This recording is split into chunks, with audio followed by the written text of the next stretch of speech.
ॐ सहना भवतु सहनो भुनक्तु सह वीर्यं करवावहै तेजस्विनावधीतमस्तु मा विद्विषावहै। ॐ शांति शांति शांति। तो हम लोग कृष्ण यजुर्वेदीय काठक शाखा के अंतर्गत जो कठोपनिषद है उस कठोपनिषद पर हम लोग विचार कर रहे हैं जी। ठीक है ना जी। तो इस विचार के क्रम में हम लोग प्रथम अध्याय के अंतिम वल्ली पर विचार कर रहे हैं ठीक है ना जी। प्रथम अध्याय की जो तृतीय वल्ली है उसके जो 9 मंत्र है उस 9 मंत्रों तक हमने यहाँ तक विचार किया है। आगे 10वें मंत्र का विचार हम लोग को करना है ठीक है ना जी। तो पूर्व मंत्र में बताया कि जो विष्णु क्या है विज्ञान सारथी है जिसका और मन लगाम है जिसका ऐसा जो नर होता है ऐसा जो मनुष्य है वह परम पद को प्राप्त होता है। कहाँ वो परम पद कौन है? विष्णु माने परमात्मा ही परम पद है ये चीज कही गई। अब उस परम पद को जो परम पद गंतव्य है उसको स्थूल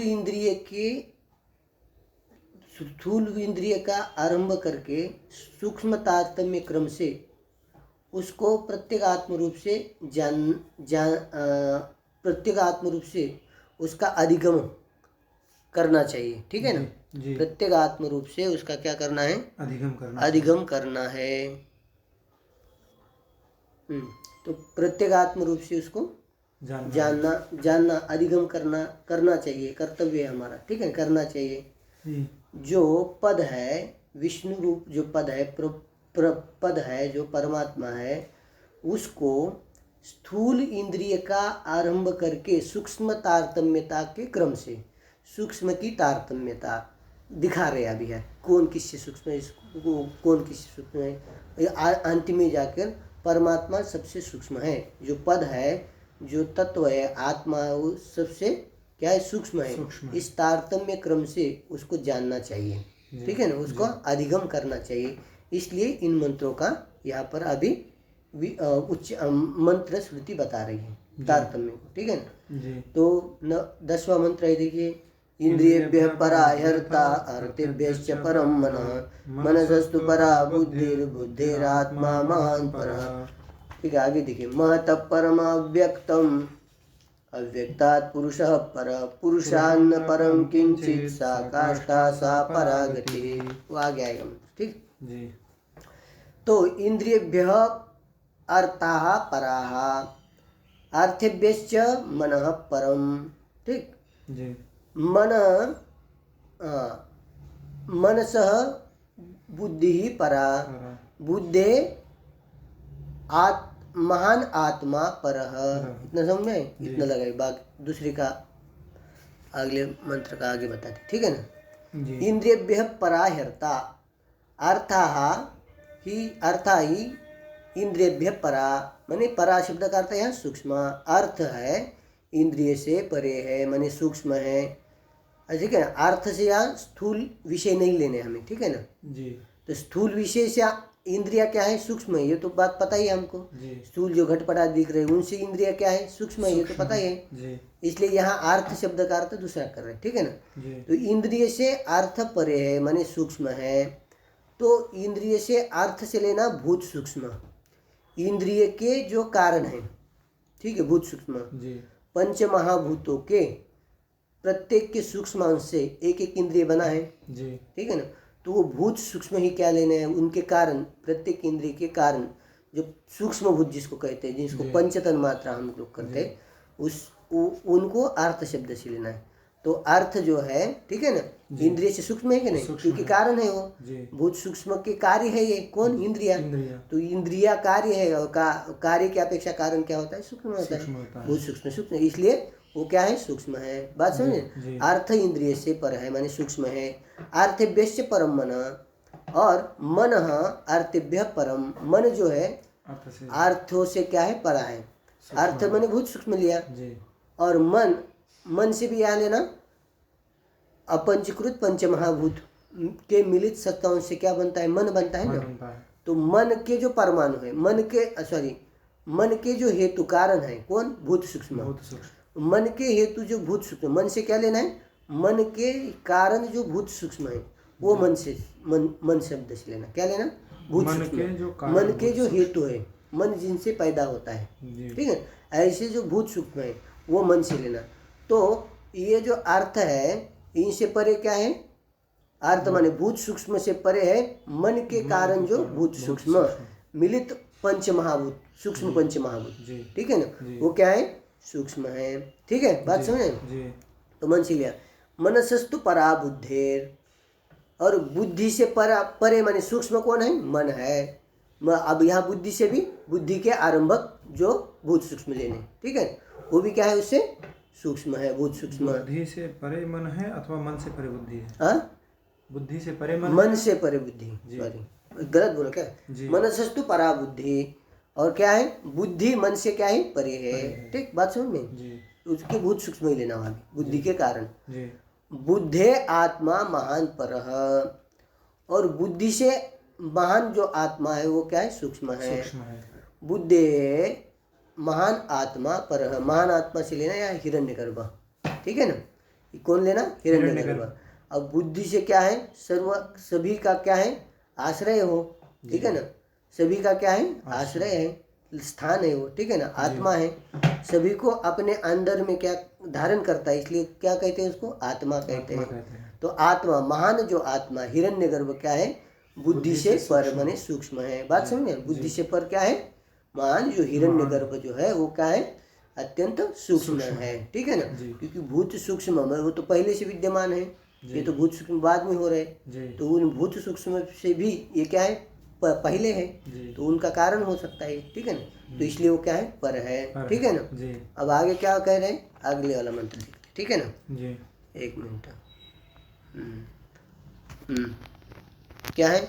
महतः परम अव्यक्तम, ठीक है ना, महत से परे क्या है?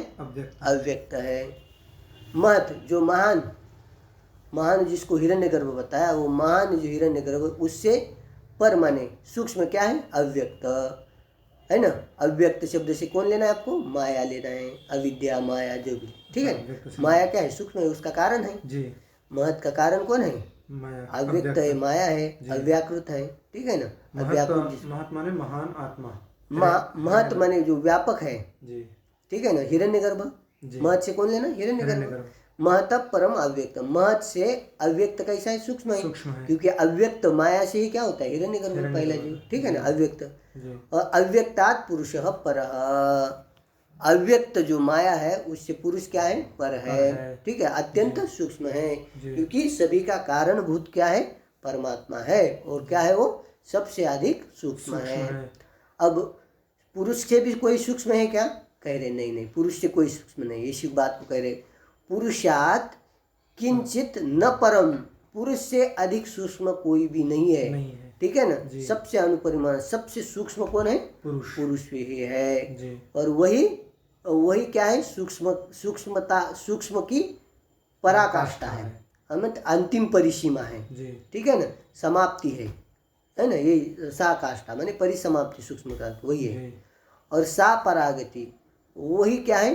सबकी अत्यंत श्रेष्ठ गति है, माने श्रेष्ठ अंतिम गति है सभी की।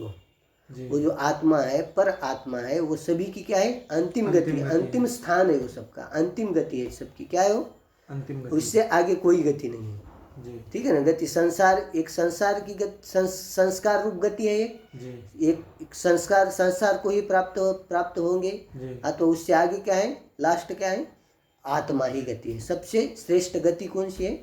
अंतिम गति कौन सी है? अंतिम गंतव्य गति क्या है हमारी? तो आत्मा ही है, ठीक है ना।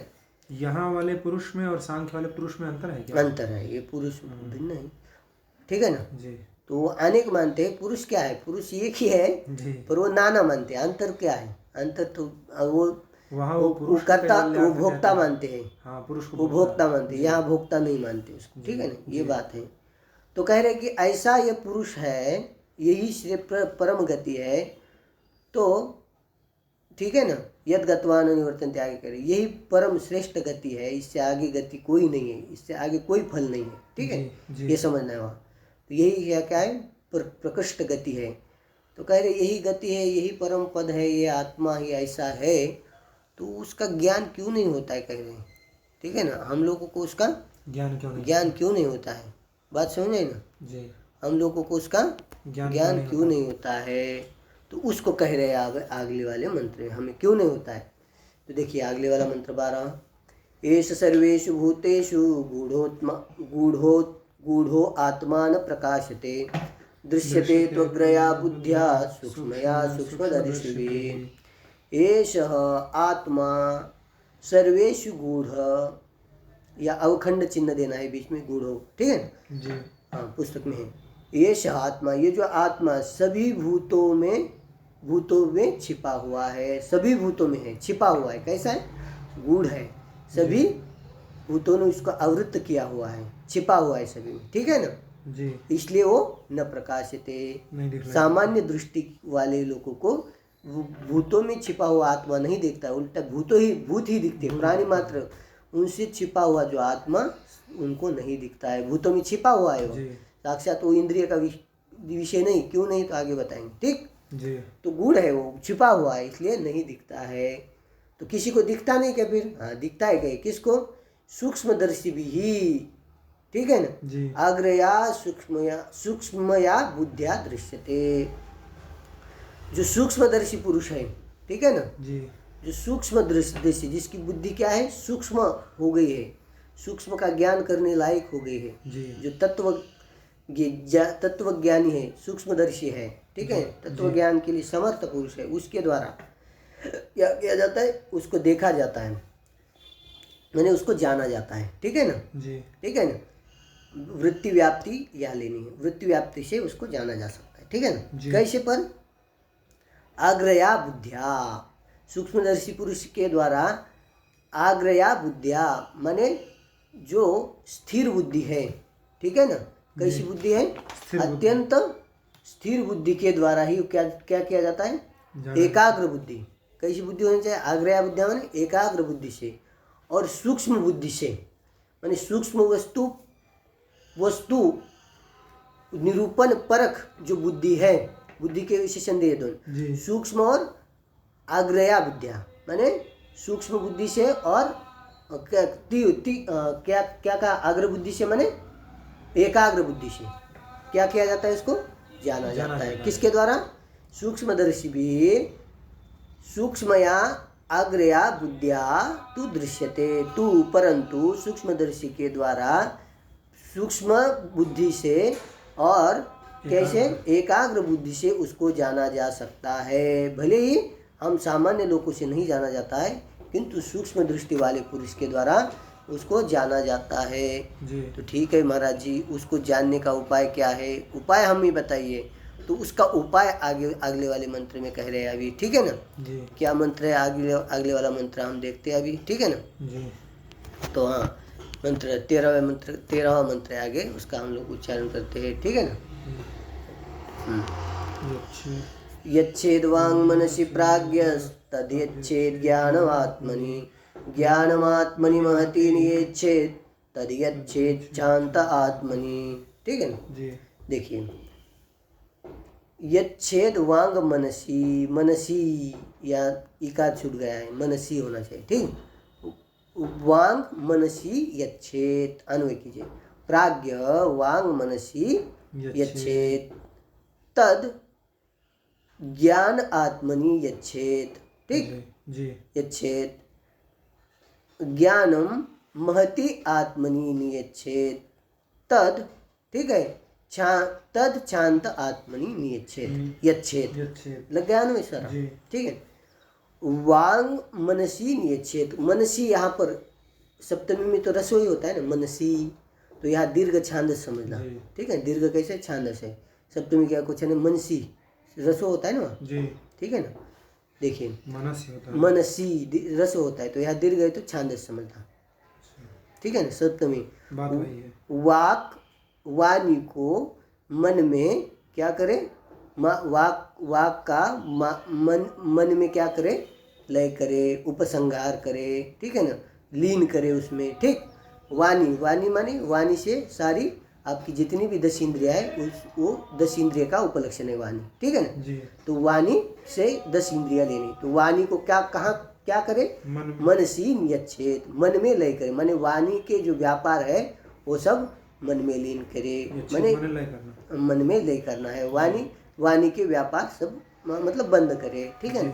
और ये साधन बता रहे आत्म प्राप्ति का, आत्मा को कैसे जाना जाए, ठीक है ना। और प्राज्ञ माने बुद्धिमान पुरुष वाणी को क्या करे, मन में लय करे, ठीक। और तद माने उस मन को क्या करे, ज्ञाने आत्मनि, ज्ञान रूप जो बुद्धि रूप आत्मा में, बुद्धि को आत्मा कह दिया, ठीक है ना। क्या कह दिया, बुद्धि, ज्ञान से क्या लेना है, बुद्धि, ज्ञान रूप आत्मा में, ज्ञाने है यहाँ पर ये कार्य जो होता है ना वो संधि हो गई, वहाँ एक कार्य चला गया, ठीक है ना। तो ज्ञाने आत्मनि, ज्ञान रूप आत्मा में मन का लय करे, माने बुद्धि में क्या करे, मन का लय करे, माने संकल्प विकल्प छोड़ दे, ठीक है ना, और निश्चय करे, ठीक जी, आत्म विषय, ठीक है, ठीक। बात सुन, आत्मा क्यों कहा बुद्धि को, तो बुद्धि क्या है, आपनोति इति आत्मा, जो बुद्धि है सभी जगह क्या है, इंद्रियों में व्याप्त है कि नहीं बुद्धि जी, बुद्धि सभी जगह है, ठीक है ना, बुद्धि इंद्रियों में व्याप्त है, ठीक है ना, जहाँ बुद्धि है वहाँ, ठीक है, इसलिए आत्मा कहा। तो ठीक है ना, तो मन जो संकल्पात्मक व्यापार है उसका आत्मा में लय करे, ठीक। ज्ञानम आत्मनि महसत, फिर उस बुद्धि को महति आत्मनि माने हिरण्यगर्भ। अब हिरण्यगर्भ का अर्थ समझ लेना, यहाँ पर लिख रहे भगवान भाष्यकार, ठीक है ना जी।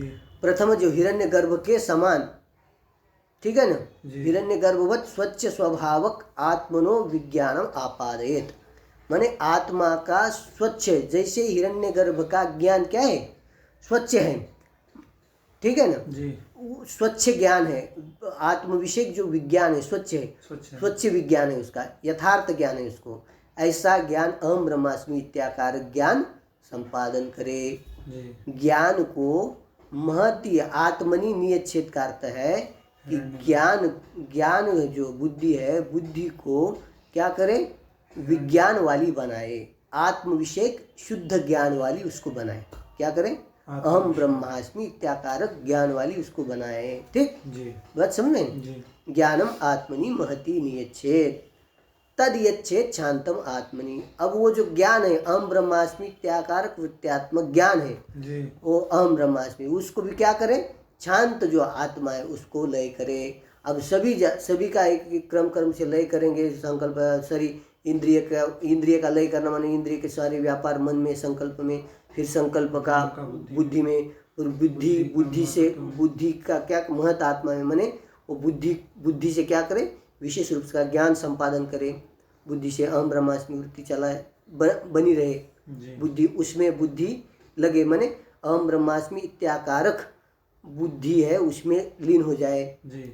जो बुद्धि ज्ञान है अहम ब्रह्मास्मि इत्याकारक ज्ञान में उसका लय करे, महत आत्मा में लय करे, और उस ज्ञान का फिर जाकर आगे जाकर समाधि में जैसे जाएंगे आगे चिंतन करते करते फिर वो बुद्धि आत्मा में लीन करे, जा करके फिर ज्ञान हो जाएगा, ठीक है ना। इस प्रकार से कह दिया इस मंत्र में, ठीक है ना। अब ये आत्मा का ज्ञान के इस प्रकार से ये उपाय बताया, ठीक है ना। अब इस आत्मज्ञान की उपेक्षा नहीं करनी चाहिए, श्रुति कह रही है, तो उसके प्रति हमें जागरूक होना चाहिए, इसके लिए श्रुति जागरूक कर रही है हमें, ठीक है ना। तो वो श्रुति जागरूक कर रही है इस मंत्र के द्वारा, ठीक है ना। ये मंत्र हमें जागरूक कर रहा है, श्रुति जागरूक कर रही है, ठीक है ना। तो क्या मंत्र है अगला वाला, 14वां मंत्र है, उसका उच्चारण करते हम, निकालते 1 मिनट। हाँ, उत्तिष्ठत जागृत प्राप्य वरान् निबोधत सुरस्य धारा निशिता दुरत्यया दुर्गम पतस्तत्कवयो वदन्ति, ठीक है ना। उत्तिष्ठत जागृत प्राप्य वरान् निबोधत सुरस्य धारा निशिता दुरत्यया दुर्गम पतस्तत्कवयो वदन्ति, ठीक है ना। अब श्रुति कह रही उठो, माने कर्तव्य के प्रति अभिमुख हो जाओ। क्या कह रही, कर्तव्य के प्रति, अपने कर्तव्य के प्रति जो आत्मज्ञान रूपी कर्तव्य है, ज्ञान प्राप्त करना रूप कर्तव्य से क्या हो जाओ तुम, उठो। कर्तव्य से अभिमुख हो जाओ, कर्तव्य के प्रति अभिमुख हो जाओ। जी उठो का अर्थ। और जागो, जागो माने जो अज्ञान रूपी जो निद्रा है उसमें सो रहे हो, उससे क्या करो, उठो, जागो। जो सभी अनर्थ का हेतु अज्ञान रूपी निद्रा है, स्वयं को अज्ञानी समझ रहे हो, मैं अज्ञानी हूँ, उसी वही निद्रा है, ठीक है, उसमें सो रहे हो, वही मैं अज्ञानी हूँ ऐसा मान रहे हो, उसको छोड़ दो आप, ठीक है ना, उसी निद्रा से जागो। और क्या करो, वरान प्राप्य माने श्रेष्ठ पुरुष, आत्मज्ञानी पुरुष के पास जाकर, प्राप्य माने उनको प्राप्त करके, निबोधतः आत्मा का यथार्थ रूप से ज्ञान करो, ठीक है ना जी। क्या करो, आत्मा को यथार्थ रूप से जान लो। बात समझ में आई ना जी। निबोध माने निबोधतः सर्वांतर आत्मा अहम अस्मीति अवगच्छत, सर्वांतर जो आत्मा है वो मैं हूँ, इस प्रकार से अवगच्छत माने तुम जानो, ठीक, समझ में बात, जानो, ठीक है ना। इसकी उपेक्षा मत करो, क्योंकि इसमें तत्पर रहो, तत्पर लगे रहो इसमें। क्यों, क्योंकि ये जो पथ है ना, अच्छा इसका अन्वय नहीं किया ना, चलिए आज ही बता रहे, ठीक है। पतः तत्पतः दुर्गम, यह वह ये जो पथ है, ठीक है ना, ये क्या है, अत्यंत कठिन है, दुर्ग है, दुस्साध्य है, ऐसा कवि लोग वदंती, कवयो हो वदंती, कवि लोग ऐसा कहते हैं, इसलिए इसमें तत्पर रहो हमेशा के लिए, ठीक है ना। और क्या कह रहे, सूरस्य धारा, कैसे कठिन है, कितना कठिन है ये पथ, तो कह रहे हैं सूरस्य धारा निशिता दुरत्या, जैसे कहते सूर्य की निशिता माने पहनी हुई जो धार लगाया हुआ सूरा, जिसको धार लगी हुई, ऐसे जो छुरी होती है ना, छुरी, ठीक है ना जी। सूरस्य धारा, उस पहनी हुई छुरी के जो धार है, ऊपर का जो भाग होता है एकदम कोना ऊपर का, उसमें चल के उस छुरी को पार करना, दुरत्या मैंने अत्यंत कठिन है। सूर्या रखिए 2-4 यहाँ पर, उसको कह दिया, मतलब धार लगा के रखिए इसी रास्ते में, और किसी को कहा जाए तुम इस छुरी से चलो, तो क्या है, अत्यंत क्या है, कठिन है, क्या दुरत्य है, ठीक है ना, दुरत्या, जैसे मतलब छुरी के धार पर चलना कैसा, अत्यंत कठिन है, दुरत्य है, ठीक है ना, दुखे न अत्य, दुख से, अत्यंत दुख से उसको पार किया जाता है, वैसे ये मार्ग भी क्या है, अत्यंत कठिन है, इसको जानना कठिन है, इसलिए इसकी उपेक्षा न करो, इस पर ध्यान बनाए रखो, ठीक है ना हमेशा। तो कह रहे कि ये ज्ञान मार्ग कठिन क्यों है, ठीक है ना, तो ज्ञान मार्ग कठिन क्यों है, तो इसको बता रहे क्यों कठिन है, तो उसका ज्ञेयभूत जो परमात्मा है वो अत्यंत सूक्ष्म पदार्थ है, ठीक है, सूक्ष्म वस्तु है वो, ठीक है ना, इससे उसको जानना कठिन है। सामान्य विषय तो हम, स्थूल विषय को तो हम सीधा जान सकते हैं, परंतु उसको जानना अत्यंत कठिन है, इसको बता, इसलिए क्यों कठिन, सूक्ष्म होने से वो उसको जानना अत्यंत कठिन है। उसी बात को ये अगला वाला 15वां मंत्र आपको बता रहा है, उसका उच्चारण करते हैं हम लोग, ठीक जी। अशब्दम अस्पर्शम अरूपम अव्ययम तथा रसम नित्यम गंधवच्चयत् अनाद्यनंतम महतः परम ध्रुवम नित्यायतन मृत्युमुखात् प्रमुच्यते, ठीक।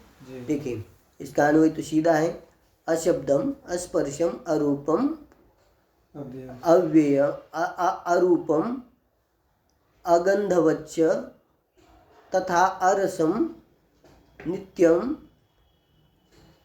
यत् अव्ययम अनादि अनंतम महतः परम ध्रुवम नित्याय तत् मृत्युमुखात् प्रमुच्यते, ठीक है ना। ये कैसा है, अशब्द माने शब्द से रहित है, और कैसा है, अस्पर्श माने स्पर्श से भी रहित है, स्पर्श से भिन्न है, स्पर्श से रहित है, ठीक है ना। और कैसा है, अरूपम, रूप रहित है, ठीक है ना, शब्द से रहित, स्पर्श से रहित और रूप से रहित है, इसलिए कैसा है वो, अव्यय है। अव्यय माने अविनाशी है, नष्ट न होने वाला है, वो कैसा है, अव्यय, ठीक है ना। जो शब्द होता है, शब्द वाला होता है, वो नष्ट होने वाला होता है, कोई भी चीज़ होती है, और जो स्पर्शवान होता है वो भी नष्ट होने वाला होता है, वे होता है, रूप वाला भी नष्ट होता है, परंतु ये अशब्द अस्पर्श अरूप है, ठीक है ना, शब्द से रहित है, इसलिए उसको श्रोत्रेंद्रिय के द्वारा, नेत्रेंद्रिय के द्वारा, त्वगेंद्रिय के द्वारा उसको नहीं जाना, अत्यंत सूक्ष्म है वो, ठीक है ना। पृथ्वी आदि तो जाने जाएंगे आपकी, शब्द स्पर्श रूप रसगंध वाली स्थूल पृथ्वी, उसको तो जानना सीधा बात कोई नहीं। आप जल तेज को भी जान सकते हैं आप, वायु का भी ज्ञान होता है आपको स्पर्श के द्वारा, ठीक, और आकाश का तो अनुमान के द्वारा हो जाता है, ठीक है ना, इनका होता है, परंतु इन सभी से क्या है वो सूक्ष्म, इसका ज्ञान होना तो अत्यंत कठिन है, ठीक है। इसी तथा अरसम, रस रहित भी है वो जी, और क्या है अगंधवत, नित्य, गंध रहित भी है जी, और नित्य, नित्य है वो, अविनाशी है, ऐसा जो तत्व है, यत अविनाशी जो नित्य है, ठीक, और कैसा है अनादि और अनंत है, उसका कोई न कारण है न कोई कार्य है, वो उसका वो किसी का कारण है, पहले बताया ना, न वो किसका कारण है न उसका कोई कार्य है, ठीक है, वो अनादि है, उसको कोई पैदा, और अनंत है अविनाशी, उसका अंत कभी नहीं होता है, ठीक है। महतब परम, महत जो हिरण्यगर्भ है उससे भी क्या है वो पर है, श्रेष्ठ है, और कैसा है ध्रुवम, ध्रुव माने निश्चल, स्थिर है, ध्रुव का अर्थ क्या होता है स्थिर, स्थिर है वो, है कहीं आता जाता नहीं, कहा उसमें कहा था ना, अनेजद एकम मन सोजेवी, अनेजद है वो, ठीक है, अचल है, ठीक, बात समझे, निश्चय, ठीक है ना, उसको जान करके, यथार्थ रूप से जान करके, तन निश्चय, उस परमात्मा को यथार्थ रूप से जान करके, मृत्यु मुखात प्रमुच्यते, साधक जो है मृत्यु मुख से मुक्त होता है। मृत्यु का अर्थ यहाँ अविद्या काम कर्म जो है वो क्या है, मृत्यु के हेतु, मृत्यु से या मृत्यु नहीं लेना, मृत्यु के हेतु जो अविद्या काम और कर्म, ये तो मृत्यु के हेतु है, उन मृत्यु के हेतु जो अविद्या काम कर्म से वो रहित होता है, बात समझ में आई ना जी। अब इसके बाद अब प्रस्तुत जो विज्ञान की बात कही उसकी स्तुति कर रही है आप श्रुति, ठीक है ना, ये जो प्रस्तुत जो विज्ञान बताया हमने वो कितना श्रेष्ठ है उसका वर्णन श्रुति आप कर रहे हैं, ठीक है ना जी। 16वां मंत्र है, ठीक है। नाचिकेतमुपाख्यानं मृत्यु प्रोक्तं सनातनम उक्त्वा श्रुत्वा च मेधावी ब्रह्मलोके महीयते, ठीक है जी। नाचिकेतम नाचिकेतम मृत्यु प्रोक्तम सनातनम उपाख्यानम मेधावी उक्त्वा श्रुत्वा ब्रह्मलोके महीयते, ठीक लग गया में।